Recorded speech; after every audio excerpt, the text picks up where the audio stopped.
തിരുവനന്തപുരം കോട്ടൂരിൽ കാട്ടാന ആക്രമണം. കോട്ടൂരിൽ നിന്നും വാലിപ്പാറയ്ക്ക് പോകുന്ന വഴി പാലമൂടാണ് സംഭവം. ആനയുടെ ആക്രമണത്തിൽ നിന്നും സെക്ഷൻ ഫോറസ്റ്റ് ഓഫീസർ രക്ഷപ്പെട്ടത് തലനാരിഴയ്ക്കാണ്. പെട്രോളിംഗിനായി ബൈക്കിലെത്തിയ സെക്ഷൻ ഓഫീസർ റജിക്ക് നേരെയാണ് ആന പാഞ്ഞെടുത്തത്. വിവരങ്ങളുമായി അനുരാഗ് ചേരുകയാണ്. അനുരാഗ്, എപ്പോഴായിരുന്നു ഈ സംഭവം? എന്താണ് ഉണ്ടായത്? വിശദാംശങ്ങൾ.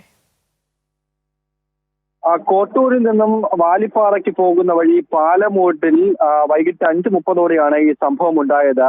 സെക്ഷൻ ഫോറസ്റ്റ് ഓഫീസർ റജിക്ക് നേരെയാണ് ഈ കാട്ടാന പാഞ്ഞെടുത്തത്. പെട്രോളിങ്ങിനായി ഈ ഭാഗത്തേക്ക് പോവുകയായിരുന്നു. കാരണം ഇവിടെ കാട്ടാനകൾ ഇറങ്ങിയിട്ടുണ്ടെന്നുള്ള ഒരു വിവരം ലഭിച്ചിട്ടുണ്ടായിരുന്നു.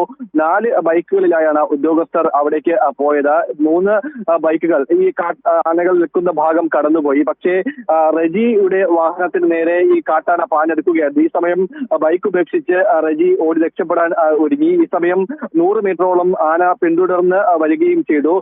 ശേഷം ആന തിരികെ പോയി ബൈക്ക് പൂർണ്ണമായും ചവിട്ടി തകർക്കുകയാണ് ഉണ്ടായത്. 3 പിടിയാനയും ഒരു കുട്ടിയാനയും ഈ കൂട്ടത്തിൽ ഉണ്ടായിരുന്നു എന്നാണ് റജി പറയുന്നത്. ഏതായാലും ഈ ആനകൾ തിരികെ വനത്തിലേക്ക് കയറിയെന്നാണ് ഉദ്യോഗസ്ഥർ വ്യക്തമാക്കുന്നത്. ഈ ഭാഗത്തൊരു വെള്ളച്ചാട്ടമുണ്ട്. അവിടെ നിന്ന് വെള്ളം കുടിക്കാനായി ഈ ആനകൾ എത്തിയത് എന്നാണ് മനസ്സിലാക്കുന്നത്. എന്തായാലും ആനകൾ തിരികെ വനത്തിലേക്ക് കയറിയിട്ടുണ്ട്. എന്നിരുന്നാലും പ്രദേശത്ത് ജാഗ്രതാ നിർദ്ദേശം നൽകിയിട്ടുണ്ട്.